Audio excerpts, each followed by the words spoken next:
Lexington. A sun-drenched afternoon, the kind that makes you believe in easy living. Golden light filtered through the leaves, dappling the pristine sidewalks, where Ava Sharma, 17 years old, her eyes bright with intelligence and a smile still touched by youthful innocence, stood quietly. In her arms, she cradled a thick, hardcover book. Not a romance novel, not a graphic novel for light entertainment. It was the Constitution of the United States. Ava was studying, preparing for an upcoming school debate competition, one she'd poured her heart and considerable intellect into. She stood there, on a quiet street corner in a neighborhood often referred to as the nice side of town, where manicured lawns met stately homes behind neat white fences, a picture of tranquility. But Ava had no idea. This fleeting moment of peace was about to be violently torn apart. In the distance, Officer Frank Miller's patrol car ambled along. Miller, a middle-aged man, his face a road map of permanent scowls, his eyes holding a predatory glint. Perhaps, in his view, the sight of a young woman, perhaps of Asian descent or Latina, or any skin tone that didn't quite fit the uniform landscape of this affluent neighborhood, was an anomaly, something that needed to be checked out. Miller pulled over. The car door creaked open with a dry, metallic sound. He lumbered out, his gait heavy, and approached Ava. His voice, when he spoke, wasn't loud, but it was laced with an unpleasant, condescending authority. "What are you doing here? This isn't the kind of neighborhood for people like you to be loitering in." Ava, though a little startled by his sudden appearance and tone, tried to remain composed. She looked up, meeting his gaze directly, her voice soft but clear. "Officer, I'm waiting for a friend. We have a study group scheduled nearby." Miller smirked, a cynical, disbelieving curl of his lip. "Friends? Study group?" he repeated, drawing out the words with a heavy implication. "Let me see what's in that backpack." No legitimate reason was offered, no probable cause articulated, just a command. Ava took a deep breath.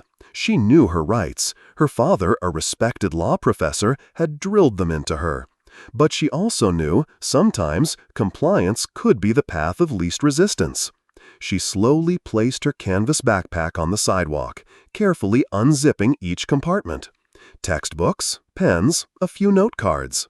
But Miller, it seemed, had no patience for such deliberation. He snatched the backpack from her, a rough, unexpected movement. Then he upended it. Everything inside, her books, her pens, the meticulously organized notes for her debate, spilled onto the paved sidewalk. A few pages, caught by the breeze, fluttered away like lost butterflies. And then, amidst the scattered contents, coincidentally and with a theatrical flourish, a small, clear plastic baggie containing a suspicious white powder tumbled out from between the pages of a thick textbook. Ava froze. That bag, where had that come from? "Aha! Caught you red-handed, didn't I?" Miller crowed, his voice no longer just condescending, but now dripping with a blatant, ugly triumph. He stooped, quickly scooping up the baggie, holding it up in front of Ava as if he'd just made the arrest of the century. "Hiding drugs in your school books. Clever girl." Ava was stunned. Her whole body went rigid. An icy chill snaked down her spine. She knew with a sickening certainty that she was being framed. A clumsy yet malevolent setup. But in the midst of the shock and the rising tide of outrage, a strange, cold calm settled over her. She didn't cry. She didn't panic. She lifted her chin, her clear, intelligent eyes locking onto the small body camera pinned to Officer Miller's uniform. "Officer," Ava's voice rang out, not a tremor in it, as clear and resonant as a bell in the suffocating silence. "Under the Fourth Amendment of the United States Constitution, this search is unreasonable and lacks any probable cause. She paused, letting her words hang in the air. And, under the Fifth Amendment, I am exercising my right to remain silent. A hush fell. A few passers-by, who had initially cast only curious glances, now stopped in their tracks. Several cell phones were already raised, their small lenses silently recording the unfolding drama. Officer Miller, who had perhaps never encountered such articulate and informed resistance from someone so young, seemed taken aback. His face flushed a deep red, not with embarrassment, but likely with anger. The anger of a bully whose authority had just been challenged. "This little brat," Miller snarled, his voice losing all pretense of calm, "thinks she knows the law better than I do, huh?" He lunged forward, his large, calloused hand reaching out. The cold, metallic click of handcuffs echoed. Click, click. The steel bit into Ava's slender wrists. He shoved her roughly towards the patrol car. "Get in!" The copy of the United States Constitution, the book Ava had been cherishing, lay abandoned on the sidewalk amidst her scattered belongings. Its pages, caught by the wind, rustled and flapped, like a silent, desperate protest against a brutal truth. In that moment, on a Lexington sidewalk, it wasn't just a young woman being unjustly arrested. It felt as if the noble principles of the law itself, the very foundations of liberty, were being trampled underfoot. The cold, sterile air of the holding cell did little to numb the burning indignation within Ava. She didn't weep. Tears, she knew from her father's quiet teachings, were a currency the unjust rarely valued. Instead, she focused, her mind a whirlwind of legal statutes and constitutional principles.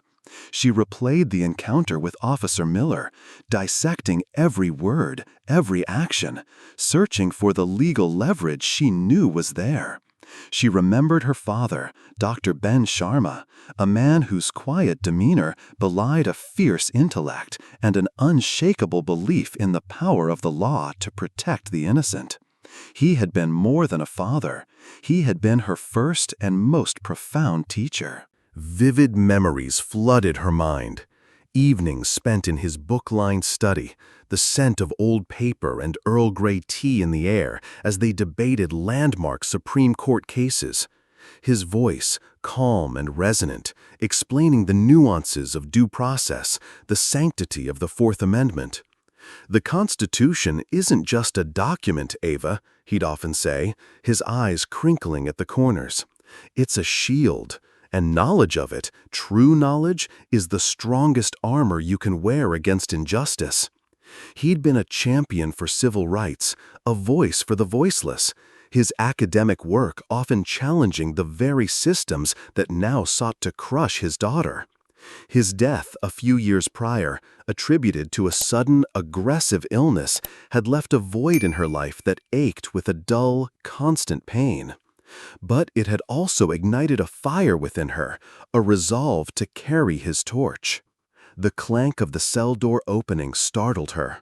Her mother, Ava Sharma, rushed in, her face a mask of worry etched with a steely determination that Ava recognized as her own inheritance.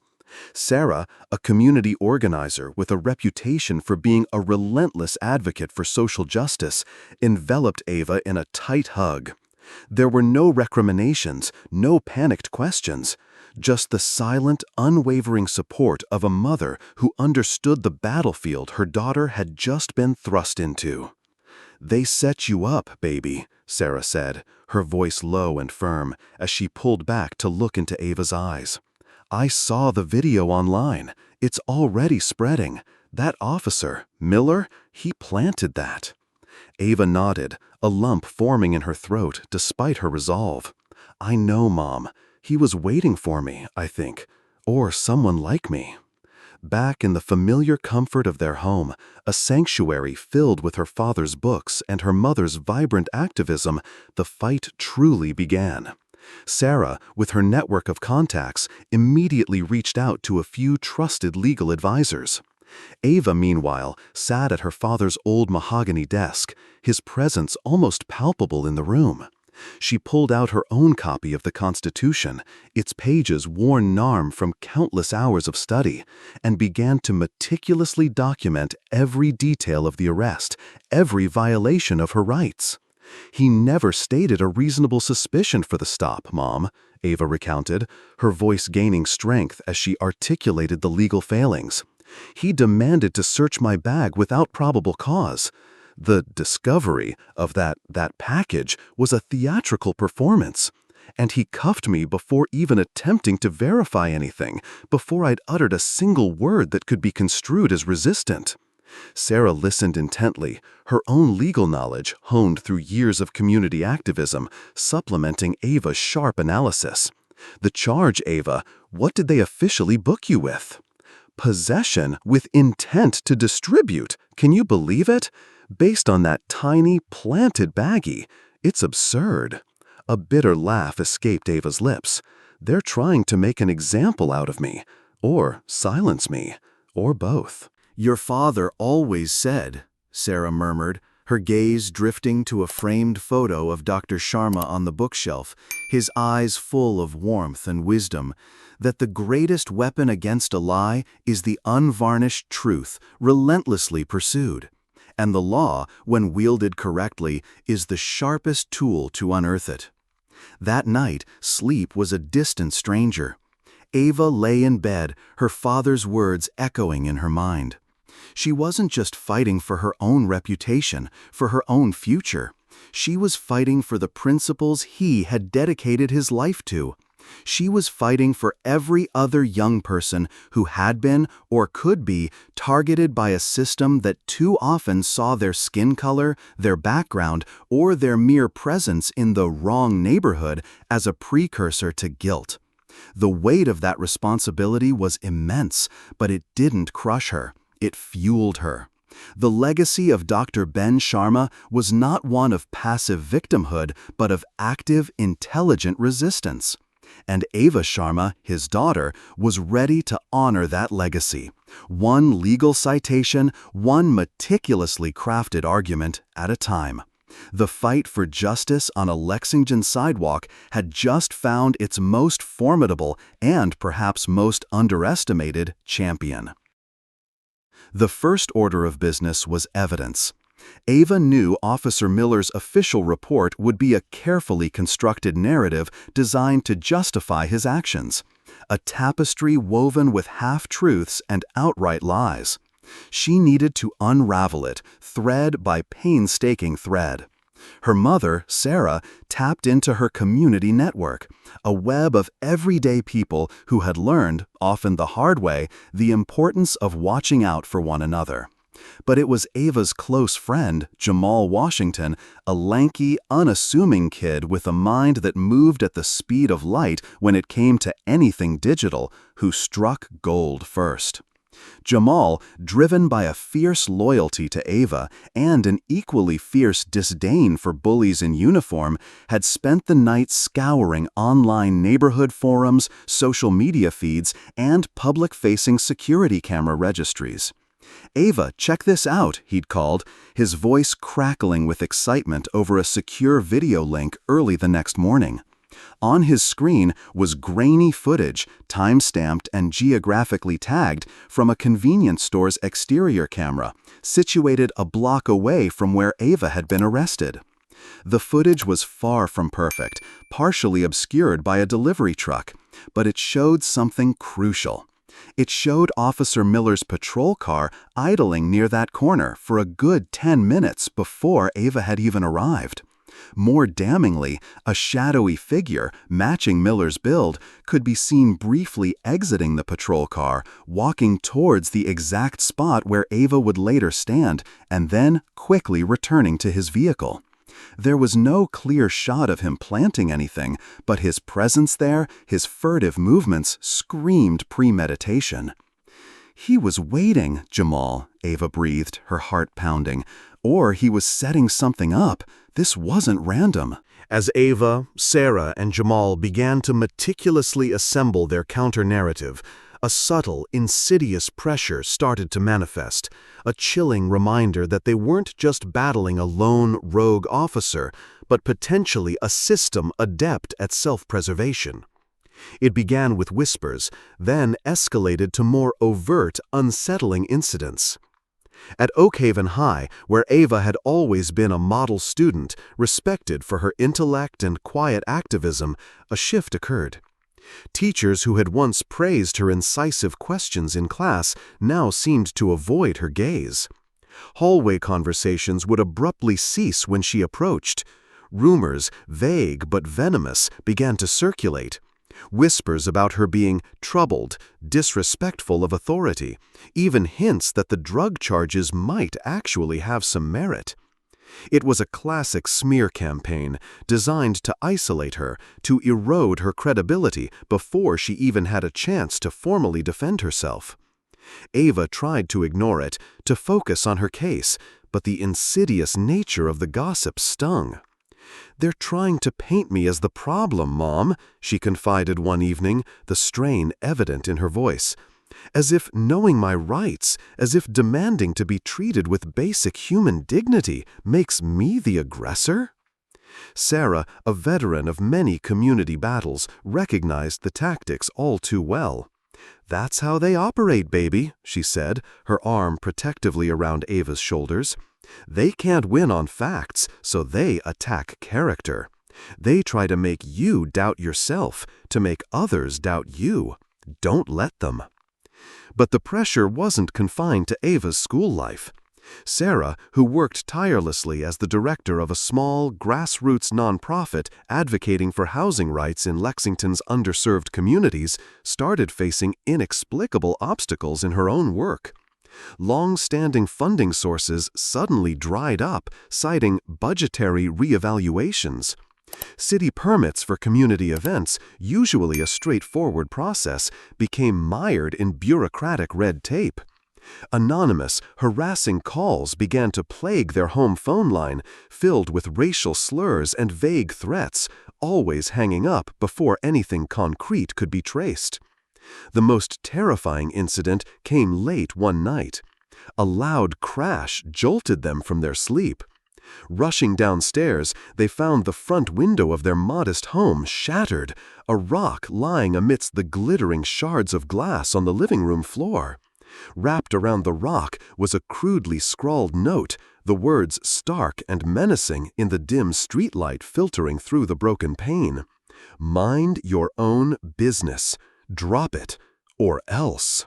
Fear, cold and sharp, pierced through Ava's resolve for a moment. This was no longer just about a false arrest or a legal battle. This was a direct physical threat. She saw the worry in her mother's eyes, the protective anger that tightened her jaw. "They're trying to scare us into silence, Mom," Ava whispered, her voice trembling slightly. "And are we going to let them?" Sarah asked, her own voice a low growl, but her eyes, when they met Ava's, blazed with an unyielding fire. In that moment, looking at her mother's fierce determination, Ava's fear began to recede, replaced by a surge of defiant anger. They had underestimated her. They had underestimated her mother. They had underestimated the legacy of Dr. Ben Sharma. "No," Ava said, her voice now firm, clear, and resonating with a newfound strength. "No, Mom, we are not going to let them." She realized then, with a chilling clarity, the true scope of what she was up against. This wasn't just Officer Frank Miller and his casual brutality. This was an organized effort, a coordinated campaign of intimidation.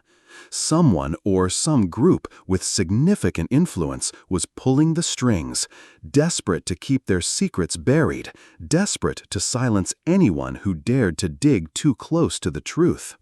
The fight for justice had become a fight for their very safety, a fight against an unseen enemy who seemed determined to crush them before they could expose the darkness lurking beneath Lexington's polished veneer. The stakes were impossibly high, but so was Ava's resolve. They had drawn a line in the sand. Now it was time to push back harder. The attack on their home, the escalating threats, served as a grim catalyst.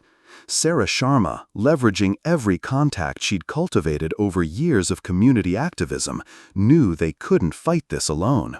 The Lexington PD, or at least significant elements within it, was clearly compromised. They needed an ally from outside the local system, someone with the resources, the expertise, and the sheer tenacity to take on entrenched power. The viral video of Ava's arrest, coupled with the initial, albeit limited, local news coverage of her articulate defense, had begun to ripple beyond Lexington's city limits. It caught the attention of David Chen, a renowned civil rights attorney based in a larger neighboring city.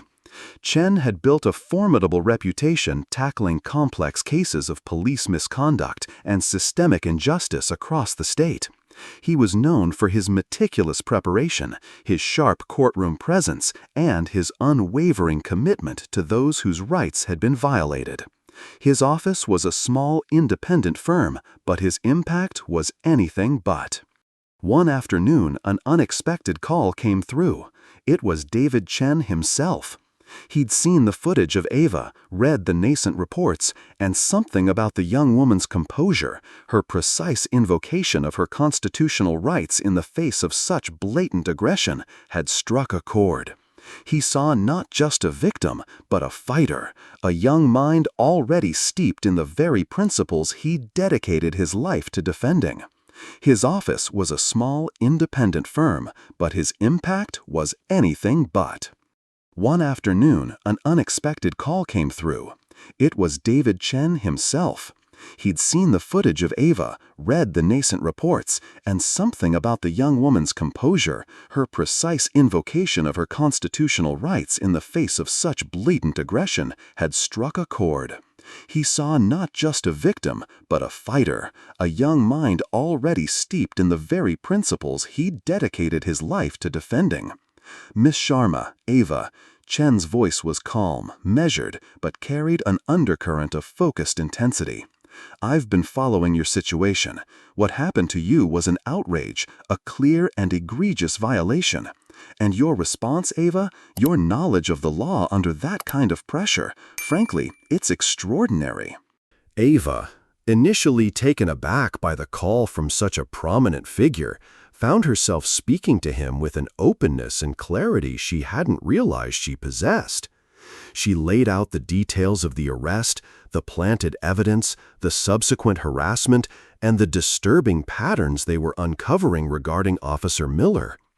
Chen listened patiently, asking pointed, insightful questions. He wasn't just interested in the surface details. He wanted to understand the undercurrents, the systemic failures. When Ava finished, there was a pause. Then Chen said, "Ava, I believe you. And I believe there's a much bigger story here than just one bad cop. My firm would be honored to represent you, pro bono. We need to fight this, not just for you, but for everyone who could be next." A wave of relief, so profound it almost buckled Ava's knees, washed over her.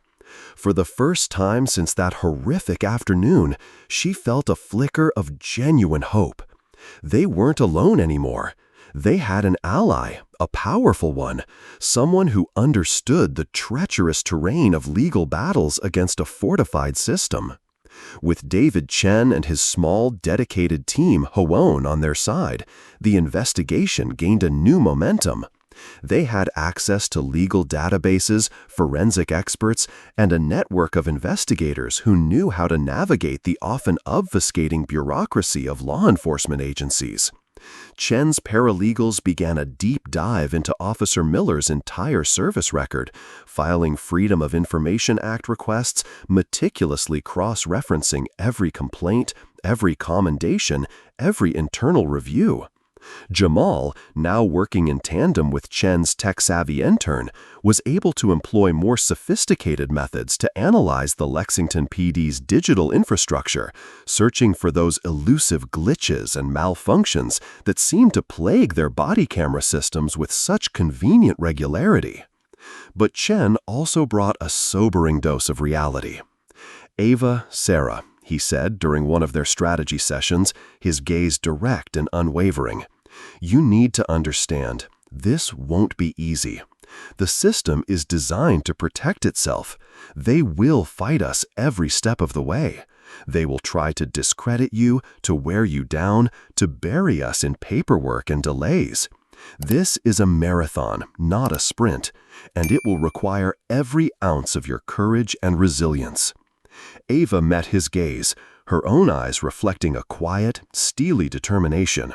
"Mr. Chen," she said, her voice steady, "my father taught me that the fight for justice is rarely easy, but it's always worth it. We're ready."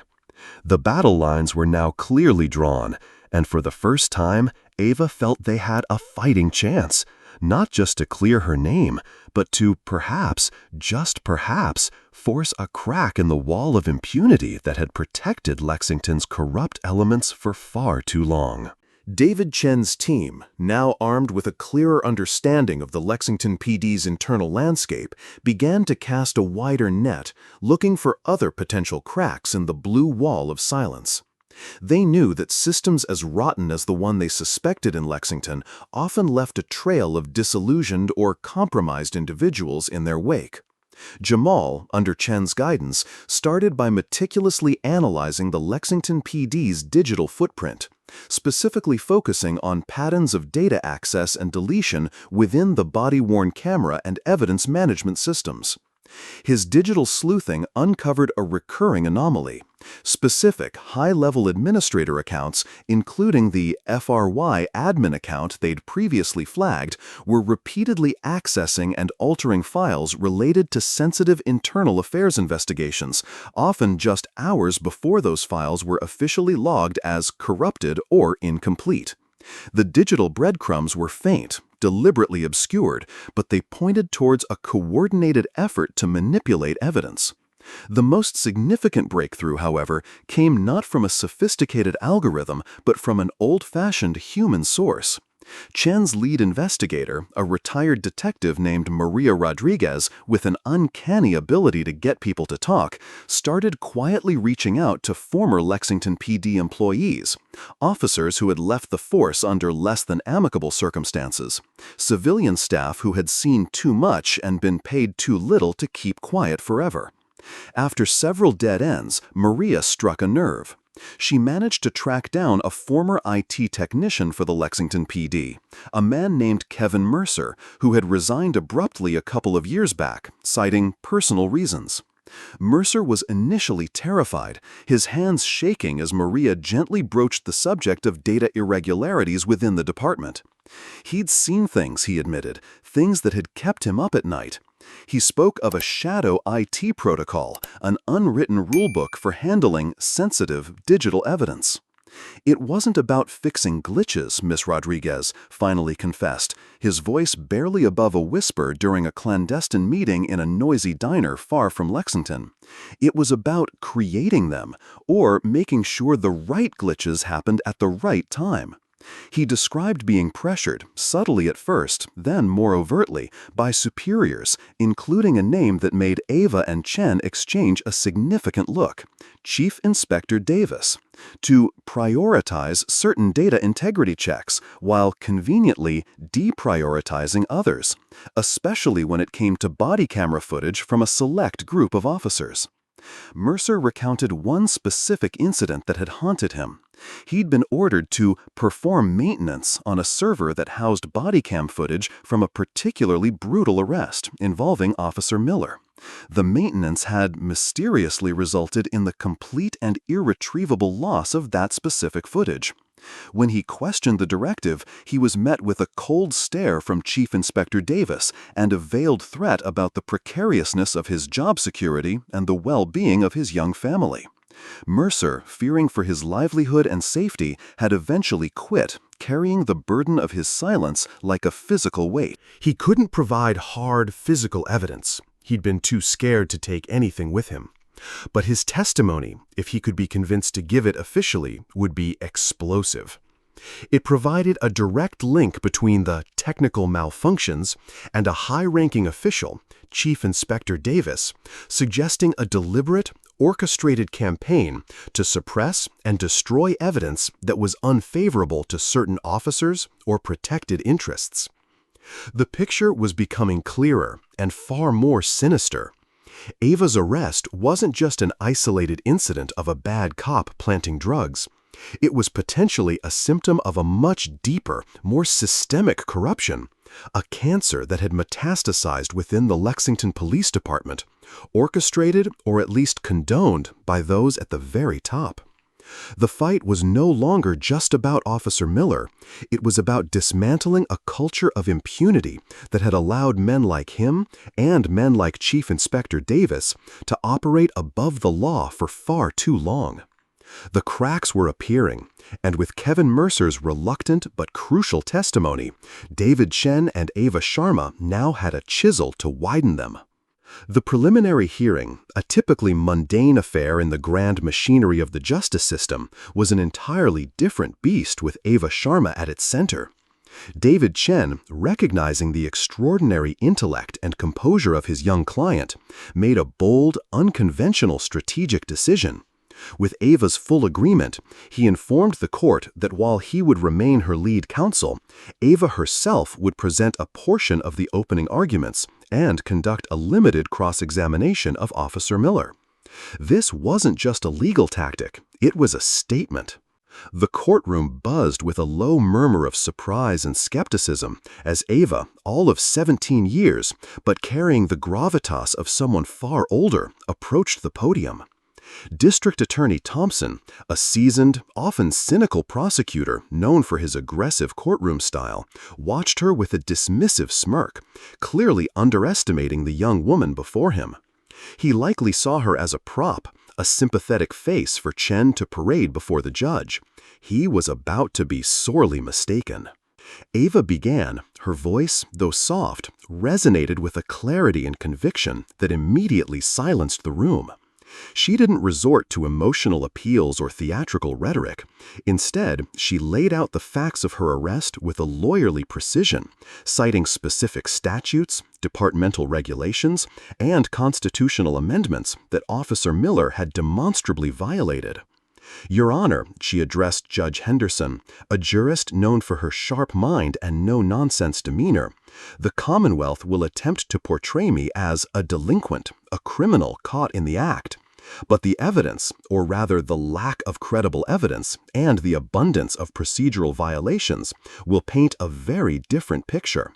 It will paint a picture of an unlawful stop, an illegal search, and a malicious fabrication of evidence by Officer Frank Miller."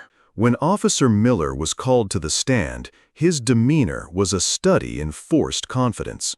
He recounted his version of events, sticking to the narrative in his falsified report, his voice a monotone drone. Then it was Ava's turn.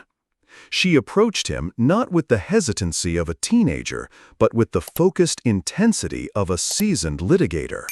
"Officer Miller," she began, her tone respectful but firm, "in your report, you state you initiated the traffic stop because you observed me loitering suspiciously in a known high drug traffic area. Is that correct?"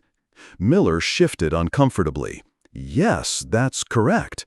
"Officer," Ava continued, her gaze unwavering, "are you aware that the corner of Oakwood and Elm, where you arrested me, is a residential area, home to 2 retired judges and a city councilwoman, and has one of the lowest crime rates in Lexington, with 0 documented drug arrests in the past 5 years, according to your own department statistics?"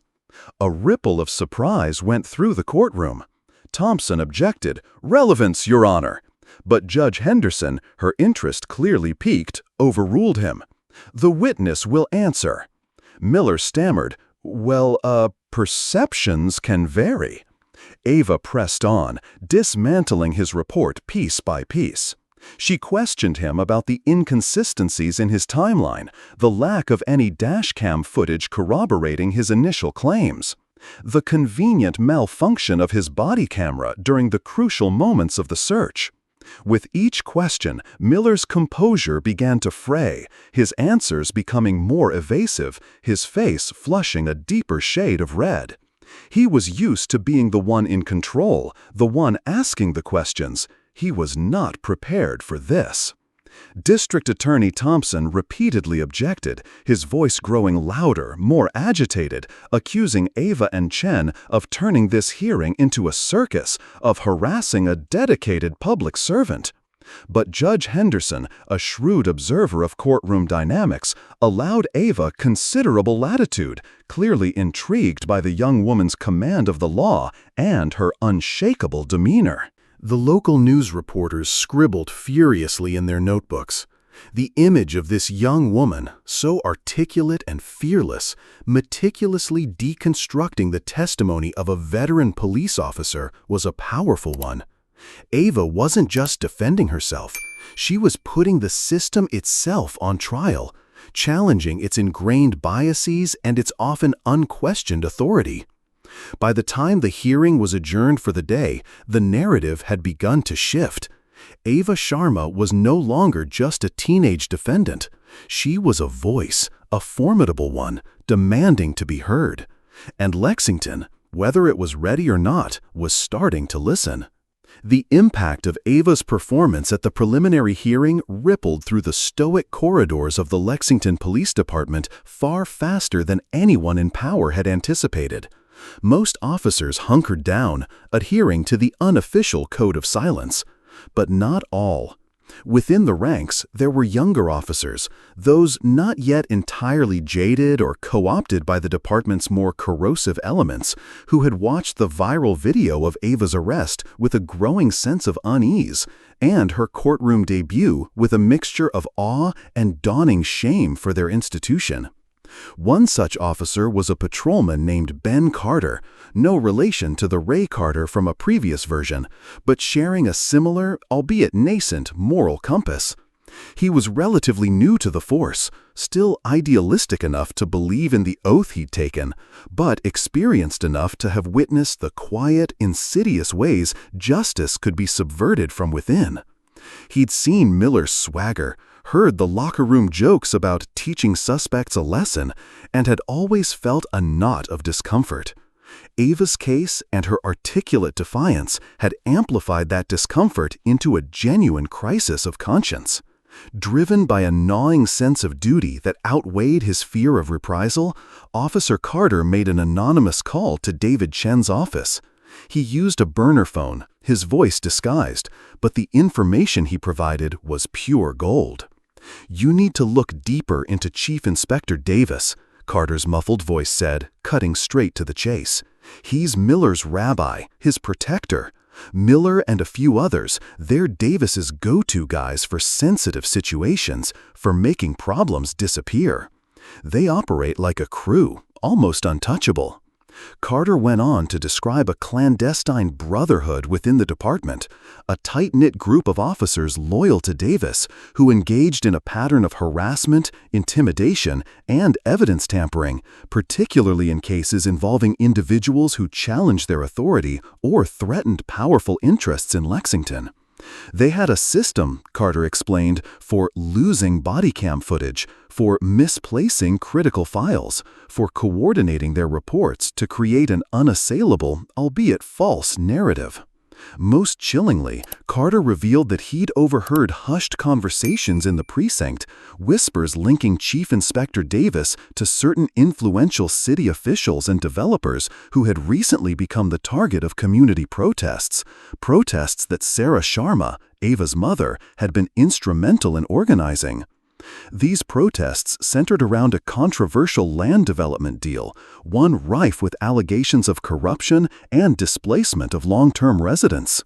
"This wasn't just about Ava standing on a street corner, Mr. Chen." Carter's voice was heavy with a dawning, terrible understanding. I think they were sending a message to her mother, using Ava to silence Sarah Sharma, to derail her activism before she uncovered something even bigger. The information was a bombshell.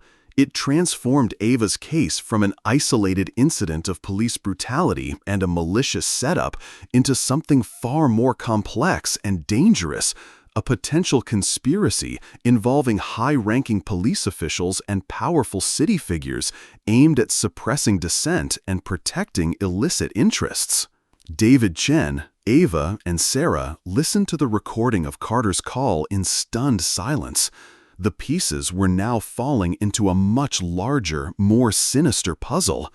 The fight for Ava's exoneration was inextricably linked to her mother's activism and, potentially, to the very corruption that her father, Dr. Ben Sharma, might have been on the verge of exposing before his untimely death.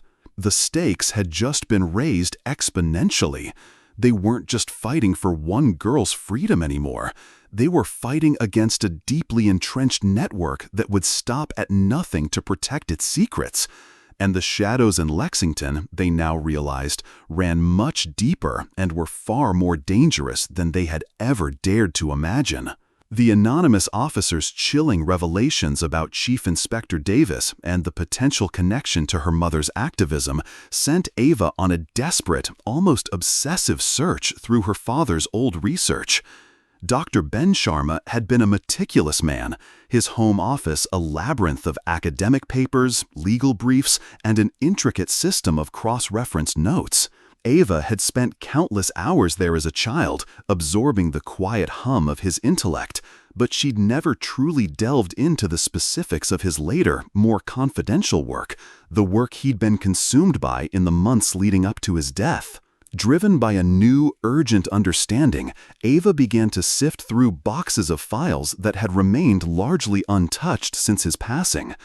It was amidst a stack of research papers on municipal corruption and police accountability that she found it, a plain, unassuming USB drive, tucked inside the hollowed-out spine of a particularly dense volume on constitutional law, a book her father had often called his intellectual bedrock. Her heart hammered against her ribs. She had a premonition, a visceral certainty that this was something significant. With trembling fingers, she inserted the USB into her laptop. It was password protected, of course. But her father, a man of patterns and subtle clues, had often used significant dates or legal citations as his passcodes. After a few tense, frustrating attempts, a combination clicked. The date of a landmark civil rights ruling he'd often quoted. The drive opened. What she found inside took her breath away. It was a meticulously organized archive of her father's final, unfinished investigation.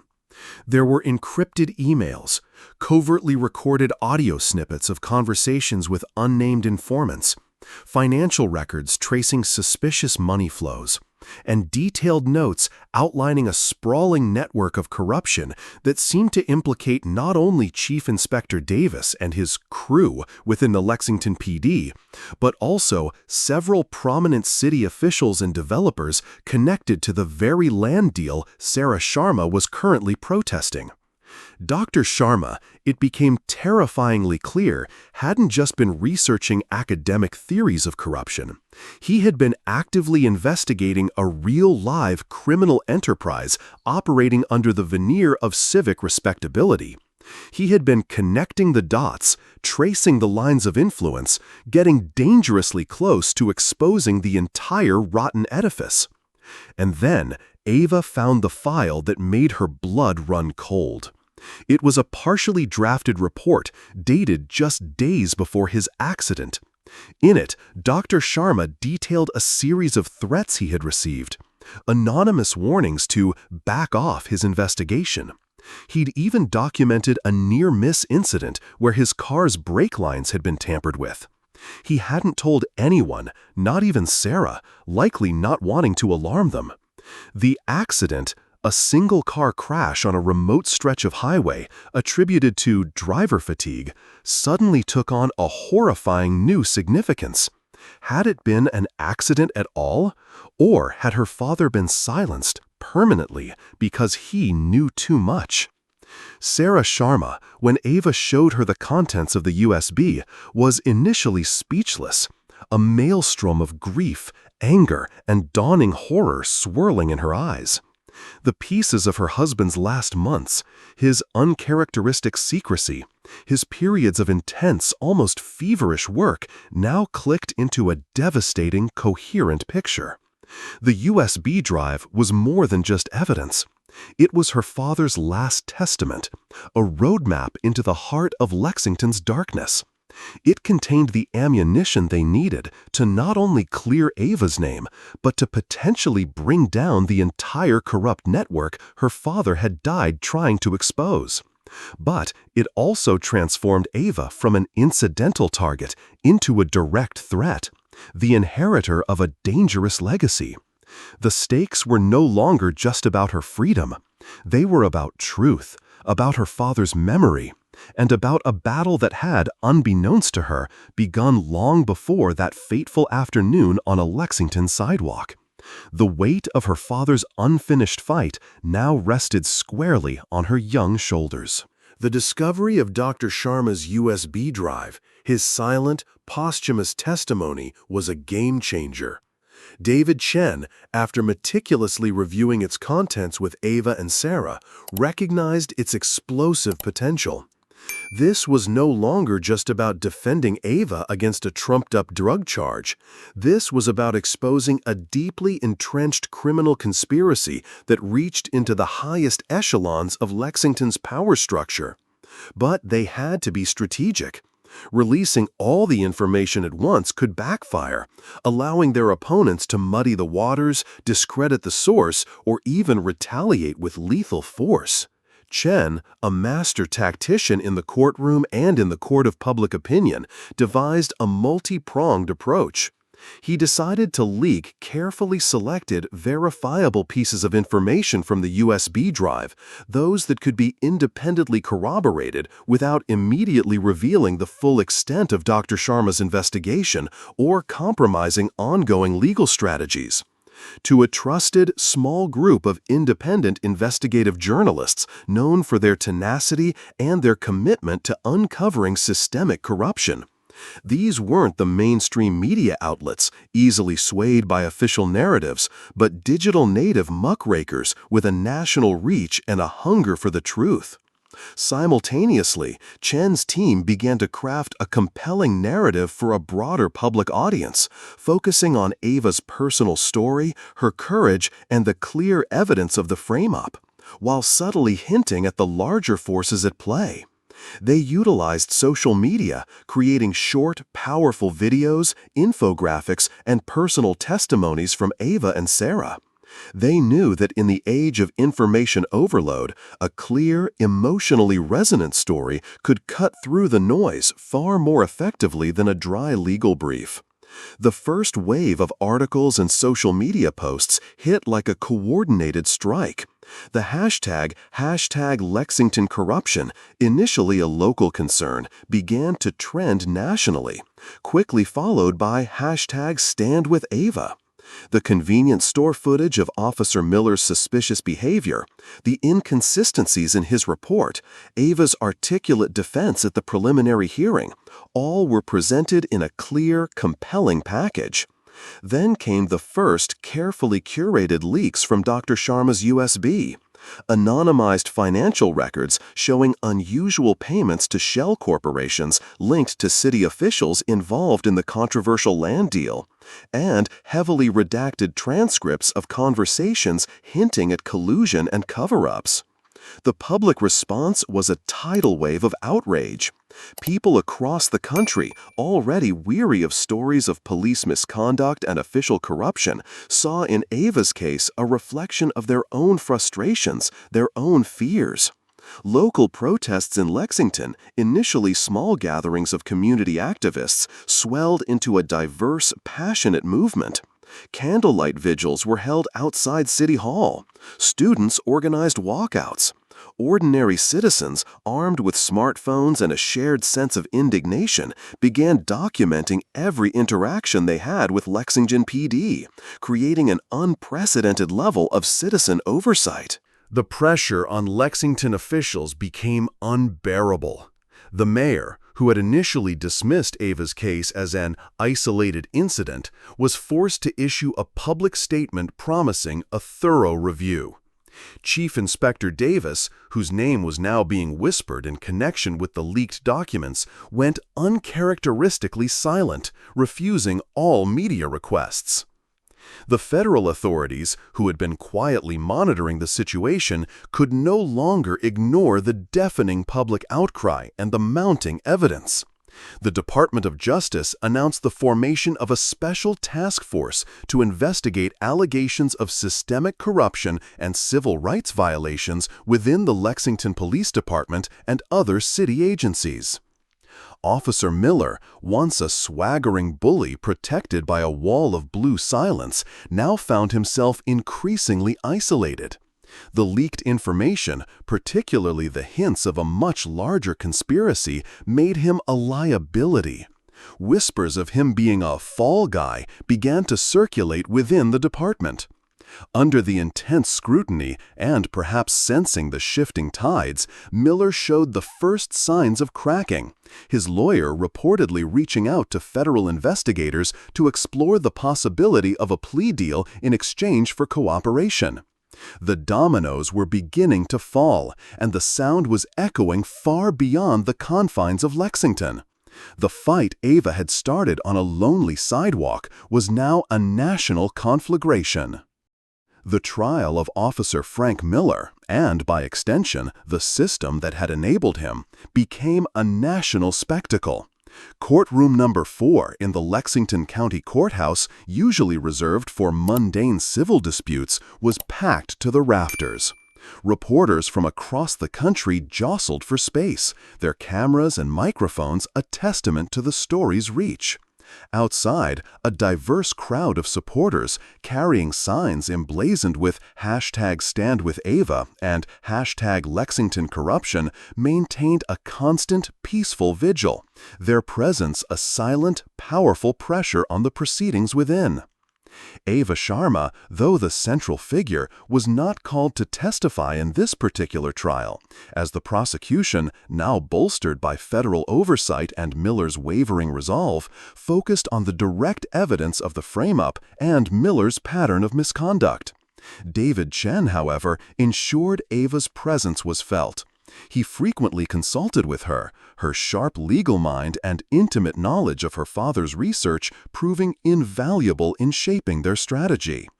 The prosecution, led by a no-nonsense federal attorney assigned to the task force, laid out its case with damning precision. They presented the convenience store footage, the inconsistencies in Miller's report, the testimony of Jamal Washington, who detailed the digital anomalies surrounding Miller's patrol route and body camera data. Kevin Mercer, the former IT technician, his voice trembling but firm, testified about the pressure he'd faced from Chief Inspector Davis to manipulate digital evidence. But the most dramatic moment came when Officer Miller himself, after days of intense negotiation between his lawyer and the federal prosecutors, took the stand. His swagger was gone, replaced by a pallid, haunted look. In a low, often hesitant voice, Miller confessed to planting the drugs on Ava. He admitted that he had been acting under duress, citing vague instructions from above to send a message to Ava and her mother, Sarah, because of Sarah's activism against the controversial land deal. While Miller was careful not to directly name Chief Inspector Davis or other high-ranking officials in open court, likely part of his plea agreement, his testimony, combined with the mountain of circumstantial evidence from Dr. Sharma's USB drive and the ongoing federal investigation, painted an undeniable picture of a coordinated conspiracy.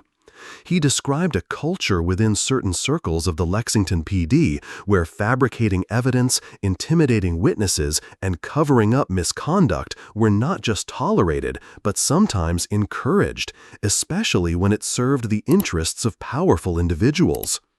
The defense, caught flat-footed by Miller's confession, could offer little more than a token effort. The jury, after a remarkably short deliberation, returned with a guilty verdict on multiple counts, including obstruction of justice, falsifying a police report, and conspiracy to violate civil rights. The verdict sent shockwaves through Lexington and beyond. It was a rare and significant victory against police misconduct and official corruption. But the fight wasn't over. Miller's conviction was just the first domino. Following his testimony, the federal task force intensified its investigation into Chief Inspector Davis and his network. Arrests followed, not just within the Lexington PD, but also implicating several city officials and developers tied to the land deal scandal. The empire of corruption that Dr. Ben Sharma had begun to uncover and that Ava had so courageously confronted was finally beginning to crumble. Ava watched the news reports of Miller's conviction from her living room, surrounded by her mother and a tearful Jamal. There was no triumphant celebration, no gloating, just a quiet, profound sense of relief mixed with a lingering sorrow for what her family and so many others had endured.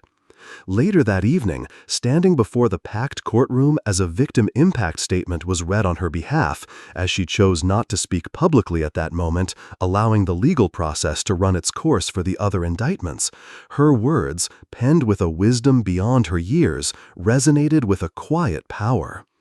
"This was never just about me," her statement read.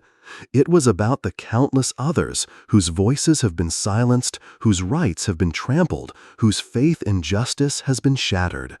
Officer Miller's conviction is a step, an important one, but it is only a beginning. The true measure of justice will be whether we, as a city, as a nation, have the courage to dismantle the systems that allow such abuses to occur and to build a future where no child, no citizen ever has to endure what I did simply for existing, for questioning, for seeking truth."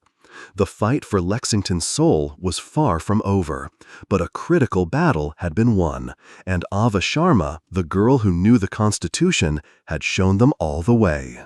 The convictions of Officer Miller and, subsequently, Chief Inspector Davis and several of their key Confederates became known as the Lexington Precedent. It wasn't just a local news story anymore. It was a case study, a cautionary tale, and for many, a beacon of hope, demonstrating that even the most entrenched systems of corruption could be challenged and, with unwavering courage and a relentless pursuit of truth, brought to account. The fallout in Lexington was transformative. The police department underwent a radical overhaul, with new leadership, new training protocols emphasizing de-escalation and constitutional rights, and the implementation of a robust, independent civilian review board with real teeth, a direct result of community demands spearheaded by Ava Sharma and a coalition of local activists. The controversial land deal, now tainted by its association with the convicted officials, was scrapped, a victory for the residents whose homes and community had been threatened. Ava Sharma, though she could have easily retreated into a well-deserved private life after the trials, chose a different path. The fire ignited within her by her ordeal and by the legacy of her father burned too brightly to be extinguished. She became a powerful, articulate advocate for juvenile justice reform and police accountability. She accepted a full scholarship to a prestigious university, not to a law school, surprisingly, but to study public policy and journalism, believing that systemic change required not just legal acumen, but also the power to inform, to educate, and to mobilize public consciousness. She established the Dr. Ben Sharma Foundation for Constitutional Integrity, a nonprofit organization dedicated to providing legal resources for young people facing injustice and developing educational programs about civil rights for high school students across the country. Jamal Washington, now a burgeoning tech entrepreneur, became a key advisor, using his skills to create innovative platforms for legal aid and citizen reporting. Sarah Sharma, her spirit reinvigorated, continued her tireless community organizing, now with a national platform, sharing the lessons of Lexington with other communities grappling with similar struggles.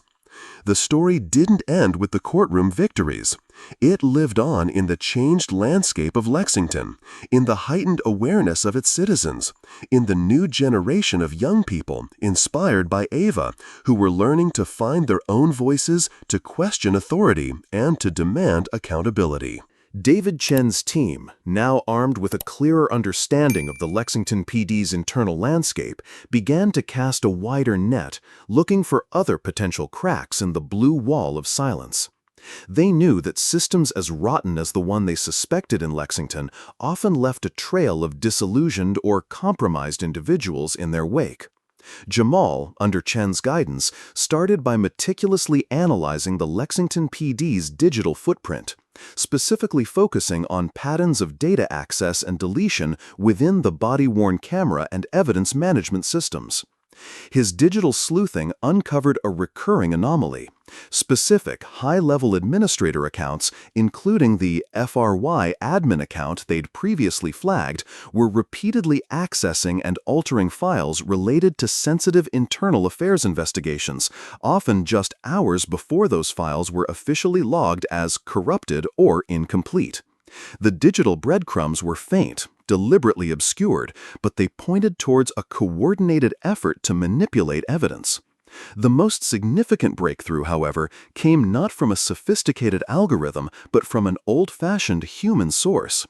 Chen's lead investigator, a retired detective named Maria Rodriguez with an uncanny ability to get people to talk, started quietly reaching out to former Lexington PD employees, officers who had left the force under less than amicable circumstances, civilian staff who had seen too much and been paid too little to keep quiet forever. After several dead ends, Maria struck a nerve. She managed to track down a former IT technician for the Lexington PD, a man named Kevin Mercer, who had resigned abruptly a couple of years back, citing personal reasons. Mercer was initially terrified, his hands shaking as Maria gently broached the subject of data irregularities within the department. He'd seen things, he admitted, things that had kept him up at night.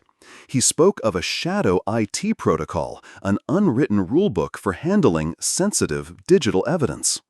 It wasn't about fixing glitches, Miss Rodriguez finally confessed, his voice barely above a whisper during a clandestine meeting in a noisy diner far from Lexington.